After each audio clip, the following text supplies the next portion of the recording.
Why do we not remember the histories of all these places? Because we have lost every geography. So you lose all memory of that because memories are made by people. Where are those Hindus who have kept alive that memory in Pakistan? So loot, plunder has always been an intrinsic part of the manner in which Islam expanded since its founding by Muhammad, who is known as a prophet. Kabul comes from the Sanskrit word. It is named after Nadi, a river named Kuba. Kuba. From Kuba, you get the name of Kabul. So Ajaya Meru literally means, Ajaya is that which cannot be defeated. Meru is a mountain. So literal meaning of Ajaya Meru is a mountain which cannot be defeated or conquered. So its corruption is Ajmer. What do you mean Brahmanabad? It is named Brahmanabad because of a mass genocide it was a Brahmin majority city. And it became known due to this genocide. None of them have left behind a dynasty. Aibak doesn't leave behind a dynasty. Iltutmish, he declares Razia as his successor. She gets murdered. So it's all, palace coups and patricides and fratricides and all these things. No Sufi has ever harmed, like a proper Sufi saint had never carried a sword, went out on a horse with a sword. No. Generally, the Sufis who would allegedly spread the message of God. Namaste, sir. Kaise hain? Namaste, theek hu. Sir, I read your two books, Invaders and Infidels, Volume 1 and Volume 2. I hope 3-4 more books are coming because you have dedicated one book only to the siege of Devagiri and destruction of it. But what I found the most fascinating in these two volumes is how the cities that were glorious, say 1,000 years back, we have no memory of it. In fact, we don't even take a look at it. For example, Peshawar. For example, Multan. These were the cities that had brilliant Hindu temples, brilliant cities of their time, trade centers. So I want to approach it from that angle because I found that nobody considers Multan, okay, it's gone now. Nobody even thinks of it. We think of, say, reclaiming Gyanvapi, reclaiming Mathura, Ayodhya.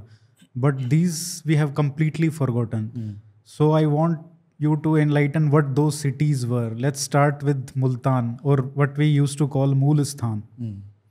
Okay. Thanks for having me here, Arihant. Interesting that, you are approaching my books from this fashion. But in fact, it's nice that, you approach it from this perspective. Why do we not remember the histories of all these places? Because we have lost every geography is also what I call a narrative memory. History and geography are intimately tied. They're inseparably tied. Now, when you say you want to reclaim Kashi Vishwanath's temple and the 500-year battle for reclaiming Ayodhya, which has become a reality. Why we are fighting for these things is precisely because the structures were physically demolished, but they still remain in the Hindu homeland, which is the truncated, surviving version of what used to be known as Bharata, or the undivided India. So once you cut off, physically sever any part of geography, it could be 10 kilometers, 100 kilometers, or almost 33% of original undivided India's landmass, which is today Pakistan and Bangladesh and Afghanistan. Yeah. Just look at them on the map. So you lose all memory of that because memories are made by people. Where are those Hindus who have kept alive that memory in Pakistan? What survives of whatever surviving Hindu population in Pakistan? What memories do they have? they won't, today's generation of Hindus in Pakistan, living in, say, what is known as Multan, they won't even remember the fact that Moolasthana once enjoyed the same sanctity. It was a great Tirtha Kshetra which was on par with Kashi, Rameshwaram, Kanchipuram, Ayodhya, Prayagraj. It enjoyed the same status because of, it was one of the grand Surya Kshetras. Aditya Temple. So that was a cynosure of the city around which it was built. Millions, it had a revenue comparable to, say, Tirupati. So you demolished that temple. It was finally gone in 9th or 10th century. Some Shia Karmatian sect came and vandalized that. Demolished it. It didn't stand back again. Aurangzeb also, it was resurrected for a bit and then it vanished from memory. So Moolasthana became Multan. So the nomenclature itself is significant. I'll give you one more example of another city near Moolasthana. Or not near, but Bharatiya? 2, 3, no. Okay. It is called Brahmanabad. So it is a curious nomenclature. Brahmanabad. It is an unlikely marriage of a pure Sanskrit word with a Persian or a Arabic word. Bad meaning town or city, or right? Like Allahabad, Ahmedabad. So what do you mean Brahmanabad? It is named Brahmanabad because of a mass genocide it was a Brahmin majority city. And it became known due to this genocide, just like Hindu Kush, signifying the mass murder of Hindus. Yeah. So when you approach this history from cities, which is actually quite nice, you get Multan or Moolasthana. And it's interesting that in Moolasthana, for a long period of time, once they conquered it, they didn't destroy the temple. They didn't. Because it was so revered that they used that as a shield. So whenever the Hindu kings would try to enter and conquer it and defeat Muslims, expel Muslims from there, they held that Aditya Murti as their life insurance policy. Go back, don't try to reclaim this city. Otherwise, we will demolish this temple. So this is another facet, and this happened not just with Multan, but many other places which have gone unrecorded. From that, let's come to something called Islamabad. This is a city which did not exist before 1960. It's a new capital they made. New capital they made from scratch. And look at the name they've given. Islam originated in the desert of Arabia. So you have Mecca, Medina, other places out there, but you will not find a city called Islamabad anywhere there. You will find it in a former Kafir land which was carved out of India, undivided India. The whole thing is Pakistan. The whole thing is Pakistan. Land of the pure. Land of the pure. So its capital is Islamabad. City of Islam. That is the only Islamic republic carved out in the 20th century. Interesting. Without physical warfare in the traditional sense that kings used to fight, no. वही है ना, हंस के लिया पाकिस्तान, लड़के लेंगे Hindustan. So that is there. And thankfully for us, there is still a city called Rawalpindi. Rawal is Rawal, Bappa Rawal. Oh, okay. Named after him. Named after him specifically. Rather his clan. Okay. Rawalpindi.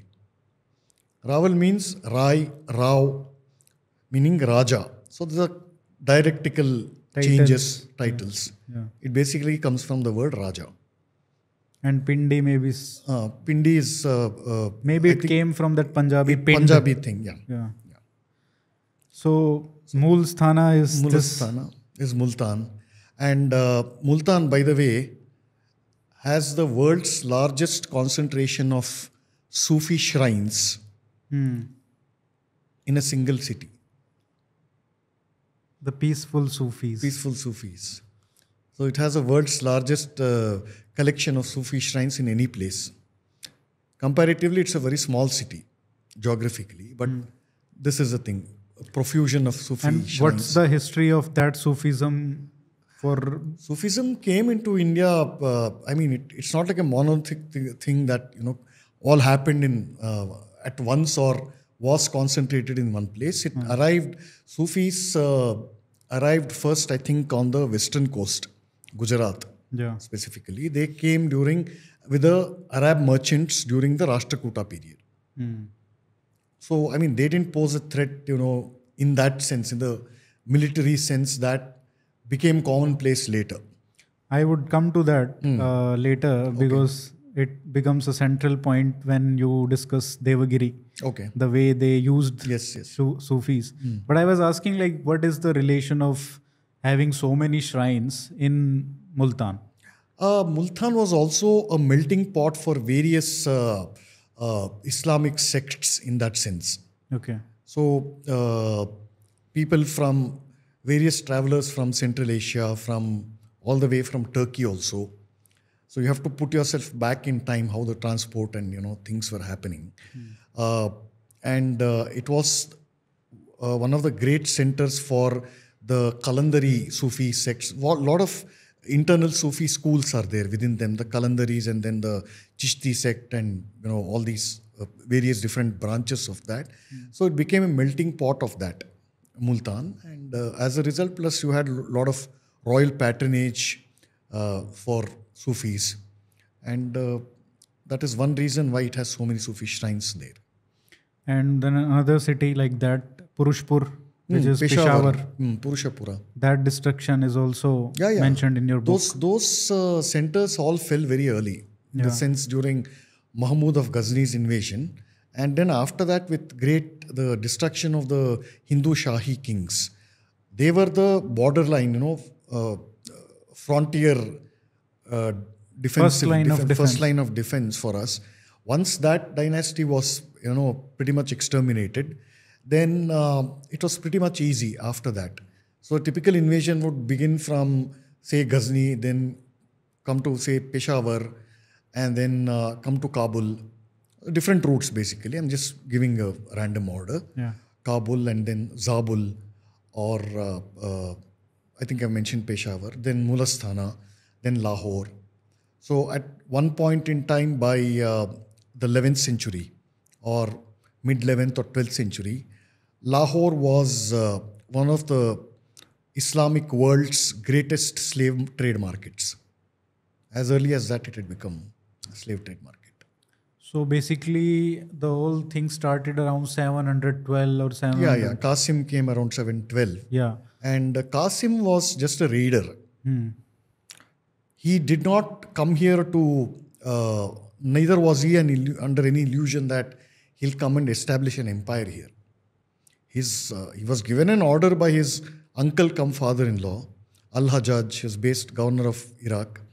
So he said, I've attacked this land of infidels for 2-3 times, but unsuccessfully. This is perhaps my last chance, because my boss is a Khalifa sitting there. And he doesn't want anything to do with the Hind. Yeah, he's given a definite order. Do not undertake any expedition into Hind, because every expedition that I've sent so far has drained my treasury, has not only drained my treasury, but has resulted in the unnecessary slaughter of a lot of Musalman blood. So desist from another expedition. So this fellow offers him the lure of plunder, and he sends his nephew Qasim here, and that fellow comes here, raids, plunders, does a lot of destruction. He doesn't stay in India for more than 3 years. He goes back to Baghdad, where he's captured and killed. And you referred to this thing of lure of money repeatedly in your all this book. So what is this mindset that despite you you show off that you care about the Musalman blood. And there is another instance I forgot where one king Sultan is saying that I don't want don't want this fort.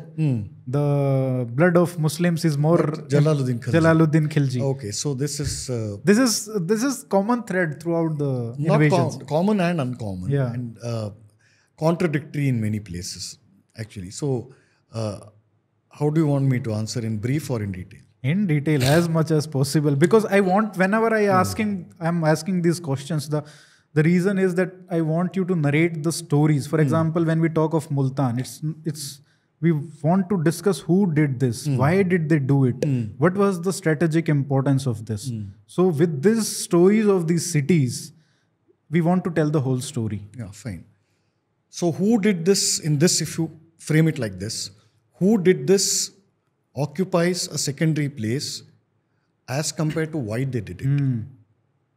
Exactly. So the why, the answer to the question why, is in what they regard as their holy scriptures. And who wrote it, we don't know who actually wrote it. Somebody codified it, there were scribes, but who ordered these things to be written, who, led this whole thing, gave birth to something known as Islam. Story starts there. So loot, plunder has always been an intrinsic part of the manner in which Islam expanded since its founding by Muhammad, who is known as a prophet. Right? He did not go about preaching his religion in a peaceful manner, like a sadhu or sant, as a way we understand a religious preacher in Sanatana Dharma. It was always the threat, look, I have gotten a revelation from God himself, or angel Gabriel, or whoever it is, but some divine, unseeable origin. So he has commanded me and given me a new religion. Please listen to me, embrace it. It is for your own good. If you don't, be prepared to die. So this is one fundamental thing. We'll park it in one side. So when nobody listens to your peaceful teaching because it is supposed to be a divine revelation, which has not been revealed to anybody except you. So there's no reason for the masses who are already following their own religion undisturbed, which is keeping them happy. And they see no reason to embrace any new religion. Why should they believe you? So what is the other way? The other way is violence. And how do you do this? By organizing enough number of people who either genuinely believe you or you somehow convince them through lure. Look, I know you might, in your heart of heart, you might think I'm a madman. Okay. But notwithstanding my madness, if you support me, if you follow me, you will get A, B, C, D. You will get women, you will get plunder, you will get this, you will get that. So these spark this also, number 2. Now, number 3, you look at the Arabian region of that period. That whole region has always been tribalistic in nature. The pure bloodline. Even today, marriages in all these elite Arabian families are decided by purity of blood, rather purity of tribe. So, and each tribe always considers itself superior to the next, to the other. So, and they are always at war with each other. So what Muhammad did with his new religion and his temptation of money, plunder, whatever, was to unite them into a strong military force. And little by little, he began to say, look, and he borrowed very generously from the Old Testament and New Testament also. This is recorded. So once you have at least a fighting chance, what is your next strategy? It has always been a militaristic, imperialistic religion. The ultimate temptation is this, and you give it clothe it in the garb of sanctity. That, I am not anybody. I am the messenger of Allah. he has commanded me that this entire earth belongs to Islam. Whether I'm there or not, you have to continue the war. Till the whole world becomes Islamicized. So this is a great temptation. You have to transport yourself back into that medieval mind, that tribal mind. So we are sitting here, in the comfort of the thing. We've all read all fine theories of, Rousseau and atheism and God delusion. And it is very hard for us, for this mind to comprehend that mind. Which operated primarily on inherited beliefs and strict customs. You cannot change that kind of a mind. So Muhammad tried to do that. He did it, but through force. Until he became, this supreme guy out there, how did they accomplish that? Only through the lure of plunder. The initial successes and or failures of Muhammad are all military successes and reverses. They were not episodes of, debate, Shastrarth, Vakyar. No. The objective of our debating tradition is not to convert anybody. It is to establish a philosophical truth. Why would you need a sword to do all that? Or violence to do all that? So with greater plunder attracts, greater followers. So what is the nature of these followers, sir? What kind of people were they? Basically bandits.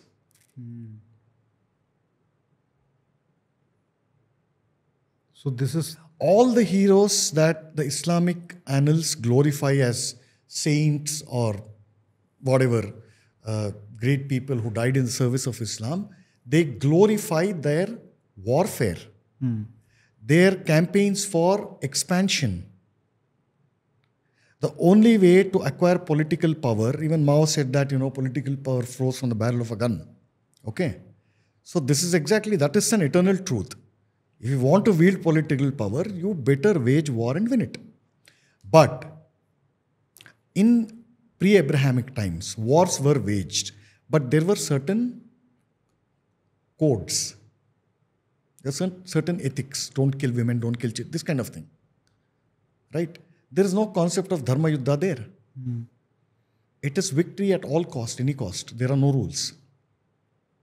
So this is how Islam expanded, and he integrated all these warring tribes under one banner called Islam. And within 40 years of after his death, it began ravaging a vast sweep of the earth, all the way up to Egypt here, then Spain. I think when the Spain invasion happened, it was simultaneously with the Simultaneously, this fellow was reading here, Qasim. And still, if you look at it, it took 500 years. It took 500 years from, that is the subtitle of my book. Yes. From Sindh to Delhi. So that is a journey. 500 years and there... And they fell like 9 pins. Yeah. So I think within 1 century, it was all over. All over. So what is the reason that, especially Sindh, because that was the frontier. So how they were able to repel these invasions? We think that invasion हुआ, सब खत्म हो गए और ये दिल्ली पे पहुंच गए और फिर हमारा 800 साल का ये गुलामी शुरू हो गया. But this was not the case. Never. Hindus never gave up fighting, sir. Yeah. See, we had huge empires. What one, I don't know if I can call it a failing or ignorance. Yeah, ignorance certainly. The knowledge of Hind in their eyes. There is something called the early Arab geographers who predated Qasim. And they were there from, like I said, around the time of Rashtrakutas also. So they left behind some accounts of the Indian condition, including the various routes, the geography, customs of the people, their society, all that. But they were far and few between. And that knowledge, the knowledge about India, was neither complete nor completely accurate.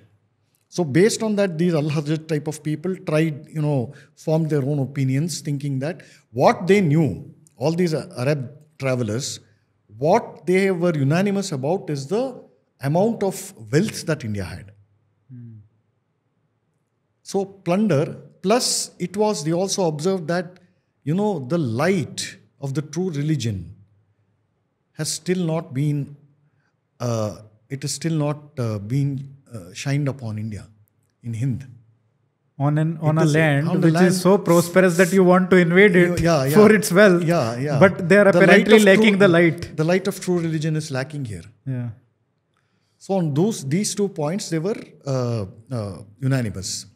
So based on that scanty knowledge, some of the initial invasions happened through the passes in Afghanistan and that Khyber Pass, all these regions. Yeah. Okay, that land route, they were singularly disastrous. 5 or 6 expeditions, they were disastrous. Then they came from the Makran coast. And that is how that you mention how it has the Muhammad connection. Muhammad connection. So that anyway, sea route, this guy, Muhammad bin Qasim, he was outfitted with some 6,000 ships, well prepared. And then that Raja at Debel, he was Dahir. He had beaten them back 4 or 5 times before. And so he thought, ab kya karenge ye log, fir se aage. So he became complacent. Then there was also the treacherous correspondence with the Buddhists did with Muslims. A lot of factors contributed. So that was the maiden raid of Qasim. So again, plunder. He goes back to Sindh with great plunder. And this brings me back to that point about the Multan temple. You said that, they did not demolish it. What Qasim did during his very first sack of Multan, he looted the temple completely, slaughtered many Hindus, converted them, took them as slaves. What he also did was he vandalized the temple, slaughtered a cow and put its intestine as a garland around the Murti of the Aditya temple. With the intestine of a cow.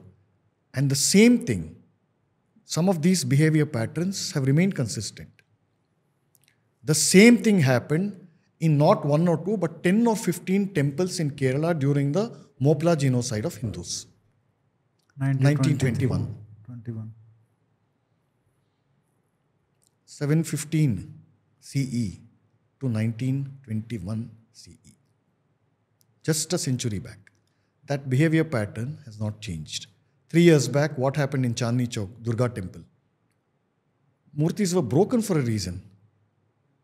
Although there's no cow to, garland the intestine, it's not for the lack of will. Yeah, definitely not. But for the force of circumstance that it didn't happen. Yeah. And another great cities where Hindus dwelt was Kabul. Yes. And many other cities in Afghanistan, which we don't even have any memory. Yes. Forget anything. Like at least Multan, there is some connection ki it was ours. For Afghanistan cities, there is nothing. Kabul comes from the Sanskrit word. It is named after Nadi, a river named Kuba. Kuba. From Kuba, you get the name of Kabul. Peshawar, Puruṣapura, these are all names mentioned in Ramayana and Mahabharata. Madradesha, Madri, Gandhara, sorry, not Madradesha, but Gandhara, that is Kandahar. Shakuni comes from there. Dhritarashtra's, his sister, Dhritarashtra's wife, Gandhari, she comes from there. And just a few centuries... Puruṣapura was a great Buddhist center. Yeah. And just a few centuries after they were converted... Muhammad Ghori's ancestor, sorry. Before I No, please. I'm not cutting you. No, of course. So, 3 generations before Muizuddin Muhammad Sam or Muhammad Ghori, 3 generations before him, they were all Buddhists meditating in the caves in Afghanistan. You see what an Islamic invasion does. There is another story of Muhammad also where there is his uncle or somebody who's meeting him and then he says, my mother is somebody like in relation that my father or mother is ailing and like you don't go because they are not Muslim. Some stories like that. I know this story, but I'm not sure if this occurs in Muhammad Ghori's life. Not Muhammad Ghori's, Prophet Muhammad's. Prophet, no, I don't know.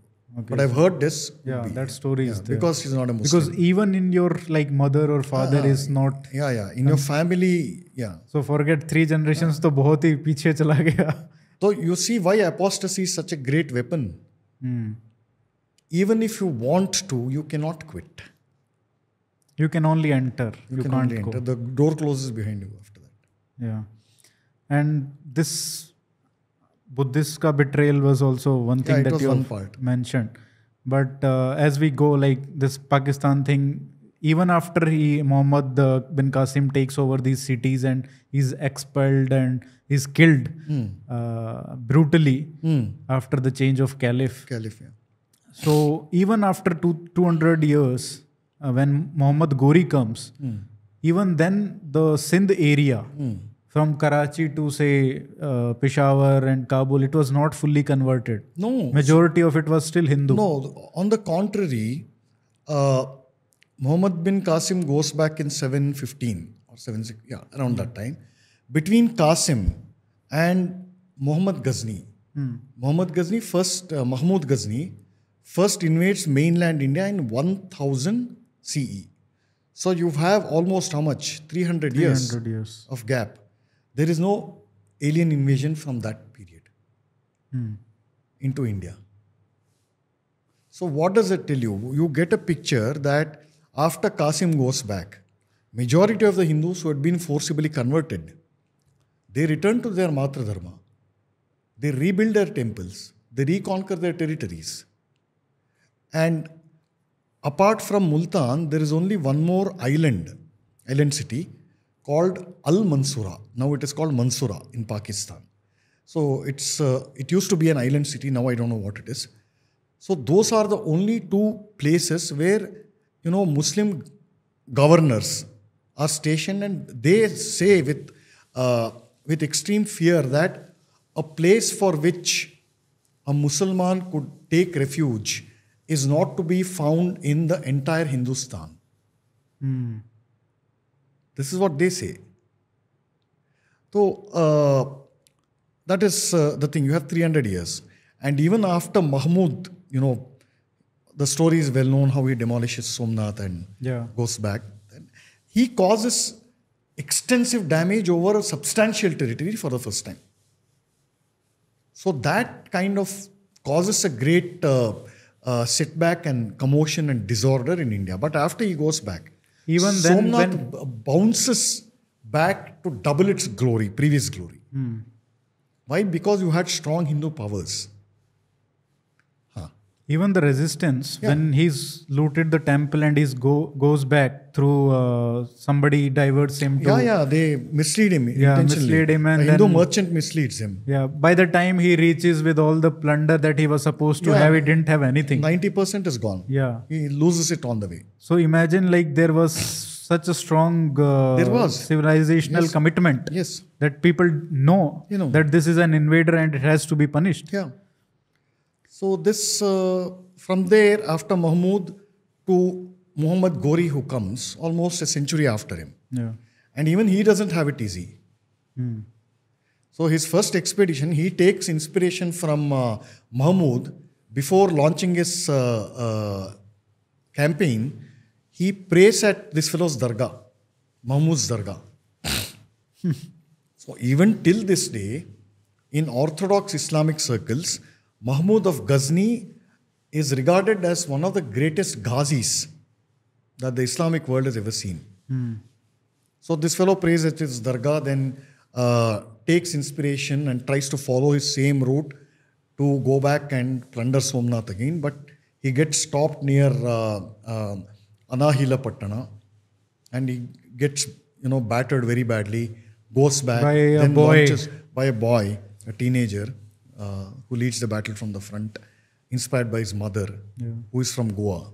But that also backfires on us later. Much later. Complacency. Complacency.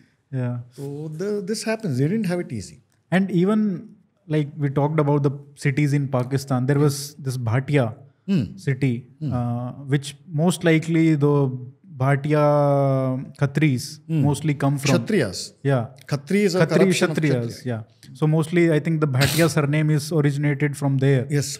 Then we come to Ajay Meru, Ajay Meru. which we today call Ajmer. Ajmer.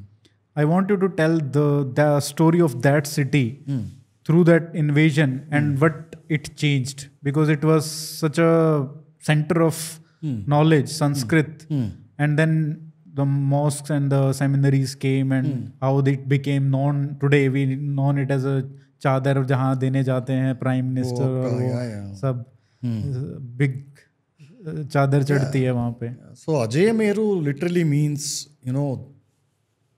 Ajay is that which cannot be defeated. Meru is a mountain. So literal meaning of Ajay Meru is a mountain which cannot be defeated or conquered. So this corruption is Ajmer. For the longest point after the scattering of the Hindu power, the downfall really begins with the death of Sri Harshavardhan of Kannauj. So under him, the entire North Indian Hindu power was under एक छत के अंदर था, नीचे था. So once you lose the protection of that one, mighty power to which everybody obeys unconditionally, then you are pretty much left for fending for yourselves. Each person has a empire building ambition without understanding what it takes to consolidate and maintain an empire. So Harshavardhana did not leave behind any dynasty, any successors in that real sense. So Hindu power in the North India is scattered, and it is a playground of competing different Hindu powers. As a result, what are known as Hindu Shahi kings, as Hindu Shahi dynasty, they were all the feudatories of Harshavardhana. So even they could protect, they could protect, they protected, they thrived in such hostile border areas like Afghanistan. These are all even today it's a very harsh terrain. Yeah. So they could thrive there, they could flourish there because they had this confidence that ki mera samrat hai wahan pe. If I get into trouble, he will come on his horse riding right in the front. This was the power of centralized. Yeah, you don't have that anymore. So to the extent that they managed to defend our borders, we should not blame them in any fashion. On the contrary, we should show some sympathy to them. That they gave everything they had out of a genuine interest to protect their dharma. And you mentioned the king, Jaipal Deva. He was the last frontier hero. Yeah, continuously fighting. Even after getting converted. He didn't get converted. Anandapala was converted. Yeah. Even then he bounces back. But Anandapala also reverted back to Hinduism. Yeah. So that was possible. Yeah. And there was no pollution attached. Sir, we can't compare Hindus of today with them. But there was something that lacked, which we call weakness. And that was today that is the emphasis, unity. So that was lacking at that time, or that strategic thinking. Strategic thinking in a way, yes, you're right. But what they lacked was the unifying vision of someone like, say, Chanakya. Till the Gupta era, you look at the peaks of Hindu civilization. Most of them you will find majority, 75% of all our achievements climaxed during the Gupta period. After that, something changed. They lost this unifying vision of Guptas. It's not that Guptas didn't have any enemies. It's not that Hindu kings stopped fighting with each other during the Gupta period or even beyond that. They did. But what they did not lack is this sense of this Brihad Bharata, this sense of a Bharata which is united culturally.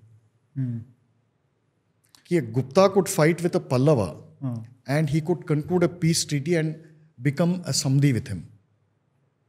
This is not unknown. But what they lost, what Hindu kings lost after that era was precisely this fact. that what is known as Aryavarta consciousness, that this land is sacred and we need to defend its borders no matter what. Our borders are the territories which we have conquered, Not just are our not state. just the borders of India. This consciousness they lost. And apart from this consciousness, once they started coming, like Ajmer ka Battle of Tarain, that is also... See, that's a classic case. yeah. If Prithvi Raja had not forgiven this fellow, Gori, in the first battle of Tarain, remember, he is the one who wins. Yeah. He And didn't have that vision and he sent him back. He forgave him, said, don't repeat this, go back. Who does this? And we see this repeatedly, that whenever they were defeated, they came back, Yeah. always came back. Yes. Whether it is Qasim, whether it is Gori, No, whether Qasim it is... didn't come I back. mean, Yeah. he won, Yeah. but Gori, Ghazni, Ghazni, yeah. they always They came, back. And still we didn't learn. We didn't learn. What was this? That's what, loss of Aryavarta consciousness. What they lost is this consciousness that internally, I can illustrate this with an example from Mahabharata. When the Pandavas are in the forest, Duryodhana says, he's instigated by the great Karna, saying that, look, we must humiliate them even more. Let us go and, humiliate them in the forest. So they go there, then the Gandharvas attack the Kauravas, they abduct them and they imprison them. Then Yudhishthira says, no matter what, we have to rescue them. They are one of our own. So Bhima or somebody says, why they have, humiliated Draupadi in the full court and they have sent us to forest playing this unethical game of dice. Why should let them suffer? So Yudhishthira says, fine, within our borders, okay, they are 100 and we are 5. But to an enemy, we are 105. Okay? This consciousness, even today, It's not there. is not there. And we talk about that 300 साल में क्या सीखा, यहाँ पे 1300 साल में क्या सीखा. Yeah. This they lost. They didn't see that I am a Chalukya, I am a Pallava. Both of them, they will either, wage wars with each other, or if there is a Vishnu temple in your enemy territory, your enemy king or businessman or merchant was free to come and do business there. Cultural exchanges, linguistic exchanges, arts, utsavas, there was no barrier between Hindu kings, even though they were sworn enemies. Okay. But what they did not realize is that with an enemy like, say, Mahmud or an Alauddin Khilji, he will not see you as Pallava or Chola or Chalukya. He will see you as a kafir and your temples as hubs of idolatry and infidelity, which have to be destroyed. This they didn't see. They didn't realize this. There is another parallel theory that runs that somebody I know wrote on Twitter, I think, a thread or something, that when Ghazni was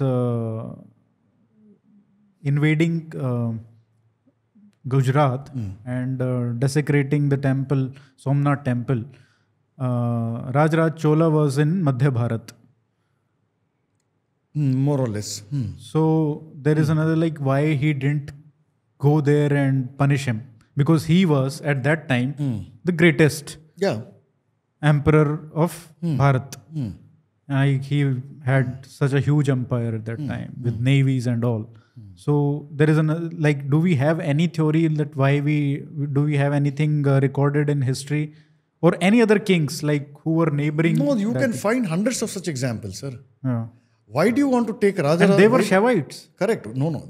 Let's not go into this Shaiva and Vaishnava. They were Hindu kings. Yeah.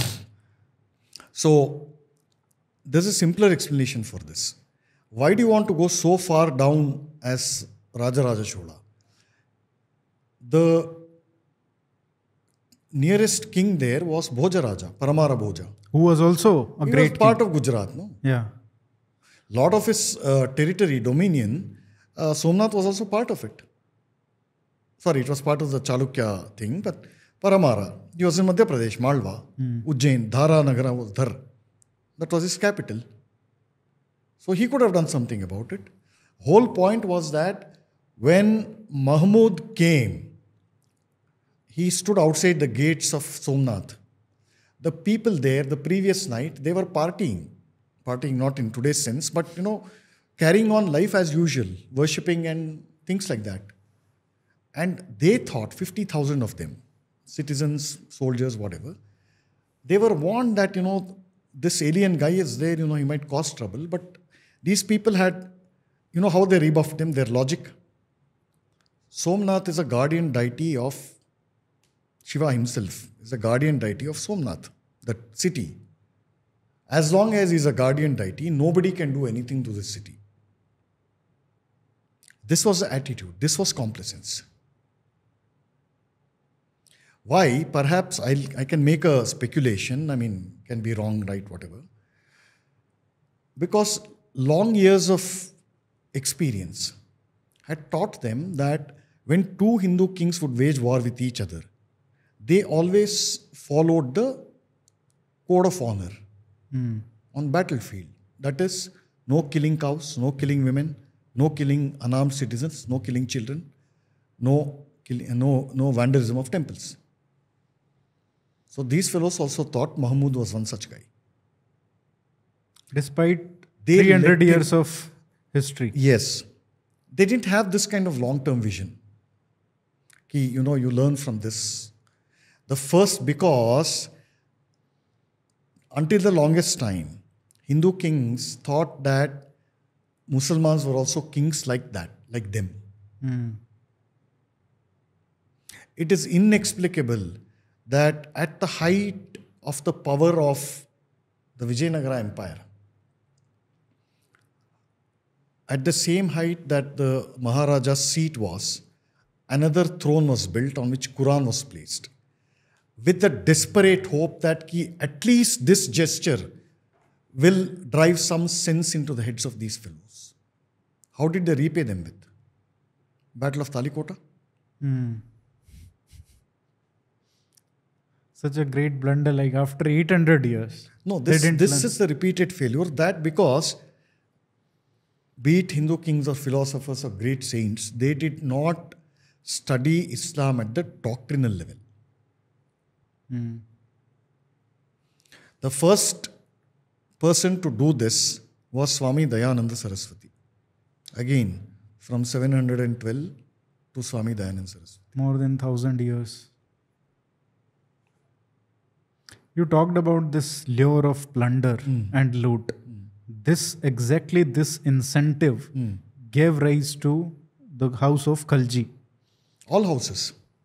All houses, but the most disastrous that proved to be for us. Yes. You mentioned Bhaktiar Khilji's invasion of Bihar and Bengal.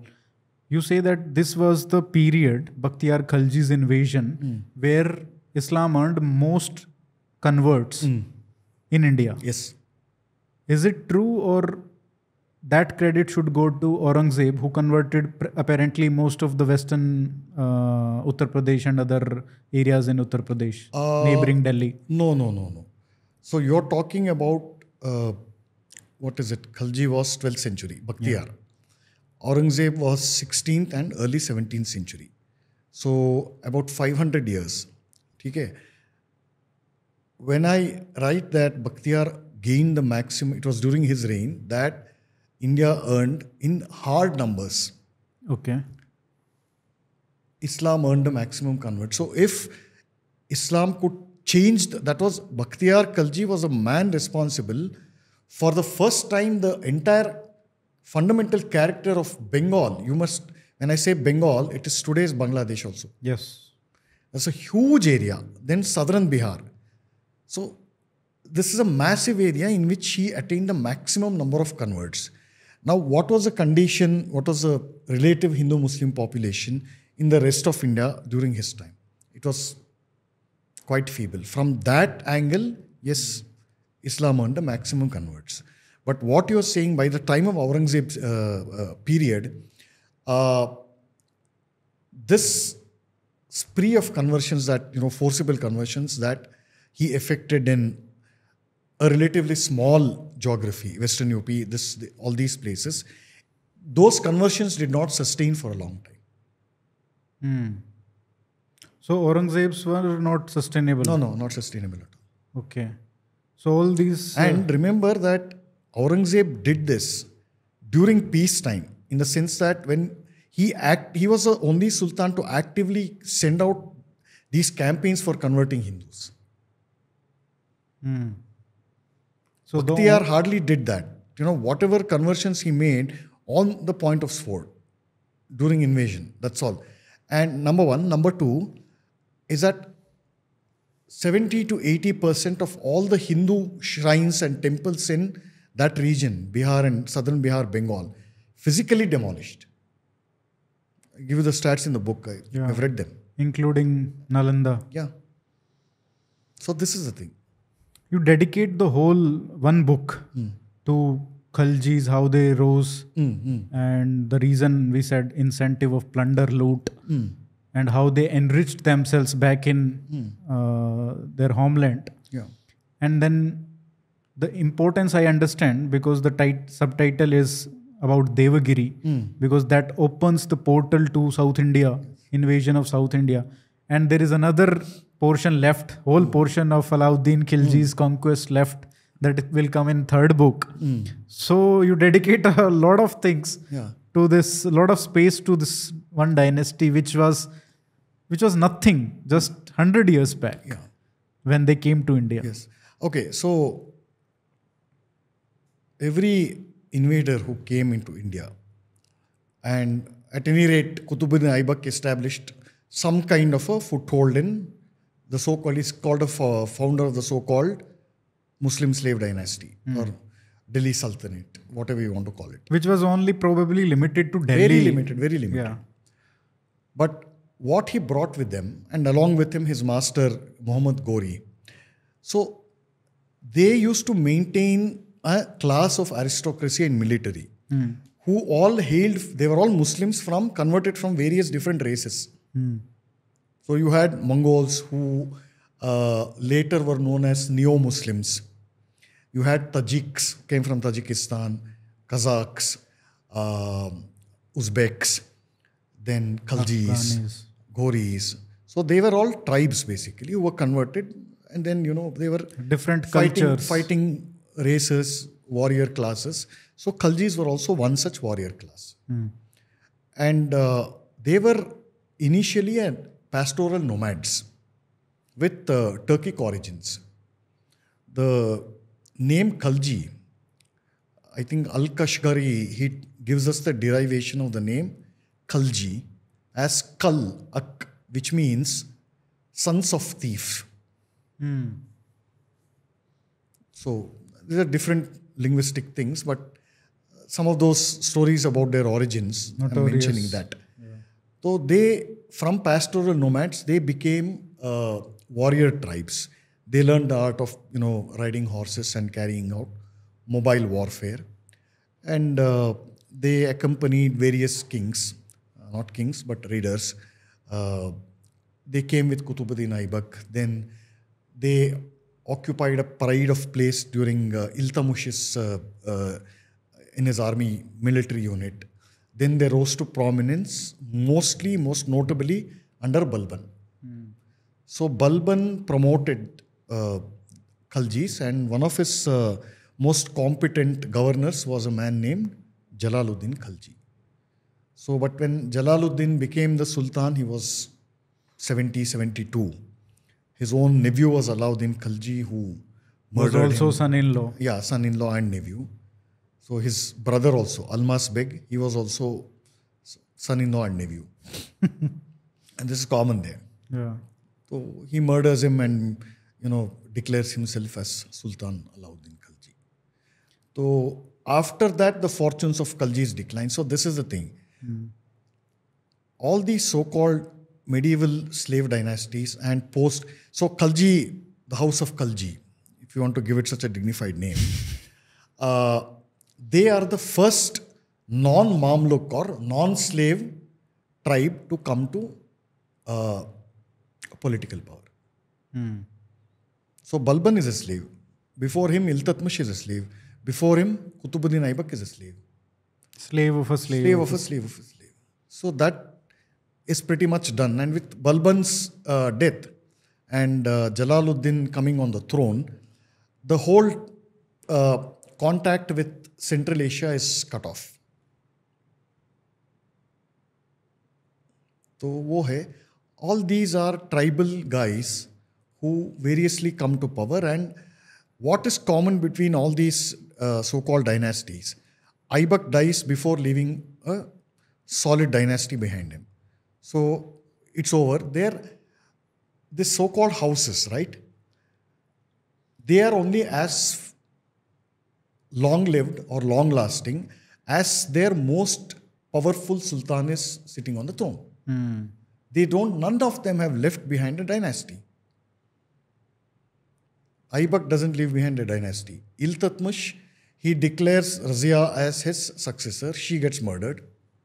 So it's all, palace coups and patricides and fratricides and all these things. So in this picture, when we see the Khiljis, they are the most devastating.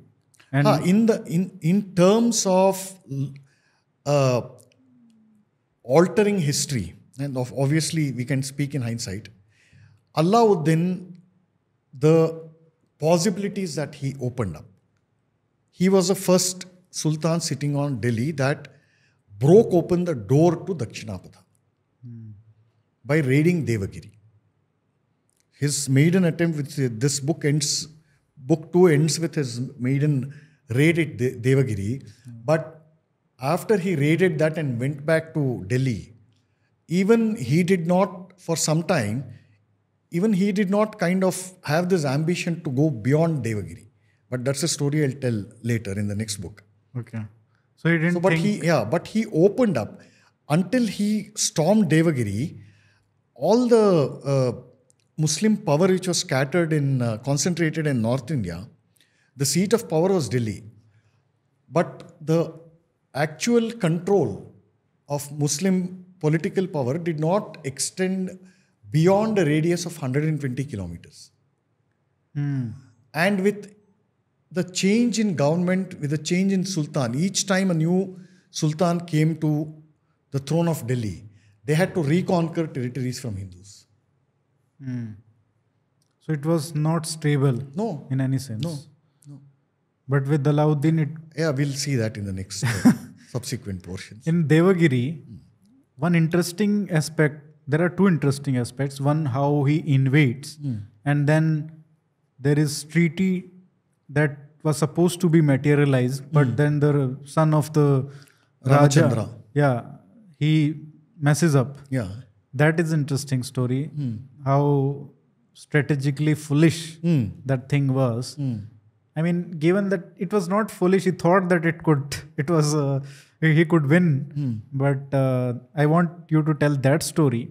And another story about how Alauddin Khilji used Sufis as a Reiki, as a people who do Reiki and tell all the information, all the secrets about a particular region that has to be invaded. So I'll tell the first story, second story first. Yes. So Sufis, contrary to modern, contemporary, fashionable Hindus, who actually believe that there is something. Raitas, you mean? No, I don't believe in these categories. But in the popular current notion about Sufis in the Hindu psyche, some of them actually believe that there is something called Sufi music. There isn't. For the longest time, Sufis were, sometimes they were the unofficial powers behind the throne. So their history... It's a long history. It is a very long history. So their history can be broadly split into 4 or 5 categories. One as freelance Reiki agents. One of the greatest compliments that you can give a Sufi is to call him a divana. Divana. Yes. Huh. Divana for what? Madman. Insane, crazy. Not Divana for for ishq. what? No, Divana for Allah. Huh. So that is why, they make all these grotesque faces and these roll their eyeballs like that and leave long hair and dress up weirdly. Their nails are 1 kilometer long. Why do they do this? It is deliberate. Nobody is questioning their piety towards Allah. But when you reach the logical end of that piety, it will result in Hindu genocide. Sufis were responsible for keeping Muslim sultans continuously on the boil. Now, you invade a kafir territory and you win the war. You kill that fellow, convert them, take over his empire. And then you're happy, fine, ye bhi mera hai, Delhi bhi mera hai, Chandigarh bhi mera hai. What you want to do after the victory? You want to sit back, Relax. lie around, relax, enjoy the spoils of war. Spoils of war, take all your booty, have friends, party with your friends. Really declare yourself the Sultan of the earth and, enjoy your luxury. Sufis would not let them do that. In their eyes, they are like, look, you do, tum ऐश करो, लेकिन कल या परसों तुमको मरना ही पड़ेगा. And then I will tell you, I predict that you will definitely go to Jahannam and burn in hellfire. Because you are supposed to carry out the commands of Islam. What are you doing? You are enjoying. Thereby forgetting your duty. What is your duty? Is to enforce the law of Allah more properly, even in peacetime, which means more jizya, more pilgrim tax, a proper, thorough, ongoing operations of Hindus in peacetime. So Sufis used to provoke these fellows like that, the sultans like that. Even perchance they had, an element of civilizing element, a civilizing force in the form of dance and music. No, those are all haram. So Sufis used to enforce it, feed them with fear and guilt. At A, not enforcing Islam, B, being lax in enforcing Islam, C, threatening you with hellfire, guilt. So this is one. Two is Recce agents. Because by their very nature as men of God, pious people, no Sufi has ever harmed, like a proper Sufi saint had never carried a sword, went out on a horse with a sword. No. Generally, the Sufis who would allegedly spread the message of God, they were not different from our yogis and monks, Hindu yogis, wandering monks. Was that a strategic use? I'll come to that. Okay. So, by nature, Hindus are, the element of piety is in our DNA. You cannot worship a stone or a river or any force of nature either in Christianity or Islam. Okay? So for us, everything is sacred. So they mistook these Sufis and, they would become recluses when it suited them. But what they would do as recluses is, follow their Islam, obviously, and either pretend that, what I am saying is the same thing as what your Babas and Yogis are saying. So that's why a lot of these fellows also learnt yoga and meditation, Sufis, just to lure. So when you are in minority, lure them. Okay? And then Hindus would obviously give them jo bhi bhiksha hai, jo bhi hai. So these were naive. We are very naive people, sir, even today. So they would, patronize them in whatever little way they could. Unko ashram banwa do, jo bhi banwa, all the time. And then when they heard that some sultan was coming to extend the borders of Islam within India, they would help him in every which way. Alauddin, when he encamped himself about 25 kilometers or 20 kilometers from Devagiri. Maximum intelligence he got about local intelligence about the conditions in and around Devagiri was supplied by Sufis. There are still two great dargahs near, I mentioned the name in my book, forgotten the name, at the foothills of Devagiri. Every Thursday, lots of Muslim pilgrims go there and give their chadawa and whatever there. He was the first or the second great Sufi to settle in Devagiri and spread the light of Islam. This happened during the reign of Yadavas, Devagiri, Sevunas of Devagiri. And they didn't suspect. Why would they suspect, sir? They had no inkling of that something like this could even be called a religion. Because they didn't study it. They didn't study. It comes back to the same thing. Is this Sufi thing particularly unique to India? Or is it? I don't know if it is unique to India because I have not studied the history of Islamic conquest in detail in other parts of the world. Because maybe we don't have enough information, because we have the fortune or the misfortune of being the only non-Abrahamic civilization To have sustained. who have survived to tell the tale. Otherwise, I don't know. I wouldn't be writing this book. Yeah, exactly. We have preserved that memory. In the sense, like, there are no... I haven't heard of Sufis in Iran or Yeah. Iraq. No, there are Sufis everywhere. Acha. But the destructive role that they have caused, which has been documented by their own sources, is fairly extensive and they've been preserved. Aulia was a Sufi. Amir Khusro was a Sufi. Yeah. Then there is some other Dehlavi guy. Amir Khusro's name is also Dehlavi, but another Dehlavi is there. He is also Sufi. Jahangir's teacher was a Sufi. Shah Jahan's teacher was a Sufi. And Ajmer is Ajay Meru. That, Dargah, Chishti. He is a Sufi. and what his role also, as you describe in detail in the book. Yeah, that story is fairly well known.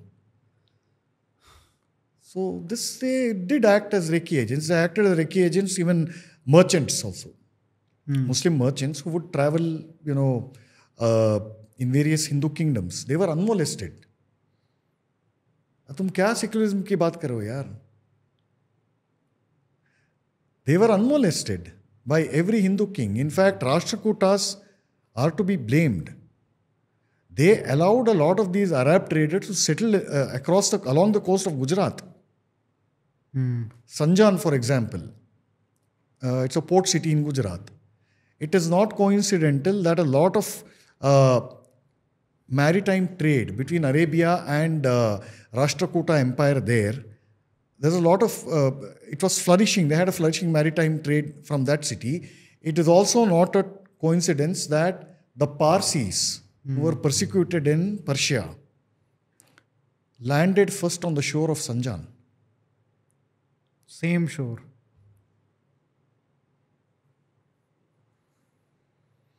So all these things they have very, very delicate, deep interconnections. I know there are many questions that I want to ask, but अगर मैं वो पूछ लूँगा तो फिर कोई book पढ़ेगा नहीं. इसलिए I am leaving things. Sure. There are so many things that need to be covered. But when you look back at all these invasions and the reaction of infidels, what are your lessons today for today's generation